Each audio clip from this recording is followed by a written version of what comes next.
মারুফ আছে আমাদের সাথে। এছাড়াও দেখতে পাচ্ছি আমাদের সাথে জয়েন করেছে মারুফ কুয়েত থেকে। ওকে, এই পার্সনগুলোর জন্য না আমার একটু আলাদা রকমের টান থাকে, বিকজ অফ দেশের বাইরে থেকে এত কাজের প্রেশারের কারণ যে মানুষগুলো বাইরে থাকে, রেমিটেন্স যোদ্ধা বলি আমি যাদেরকে, সবাই হয়তো বা প্রবাসী বলে, অনেকে অনেক কিছু বলে, বাট আমি তাদেরকে রেমিটেন্স যোদ্ধা বলি। সো এই মানুষগুলো কতটা সাফার করে, কতটা কষ্ট করে এটা আমি জানি। স্টাডি হোক, জব হোক, যেটাই হোক, বাট ওইখানে গিয়ে কষ্টই করতে হয়।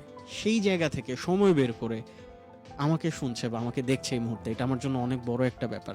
অ্যান্ড সামটাইমস এটা আমার জন্য অনেক বড় প্রাপ্তি। And to be very honest, I am very very very thankful to you guys, because of তোমাদের জন্যই আজকে আমি আর যে আকাশ। তোমরা যদি না থাকতা তাহলে হচ্ছে হয়তোবা এখানে এসে কথা বলতাম, এখানে বসে আড্ডা দিতাম, বাট আড্ডাটা এত প্রাণবন্ত হতো না, এত বেশি মানে ফ্লুয়েন্টলি আমি তোমাদের সাথে কথা বলতে পারতাম না। একটা বোরিংনেস চলে আসতো যে একা একা কথা বলছি, বাট তোমরা আছো এই জন্যই হচ্ছে আমি আর যে Akash. You make me special, thank you.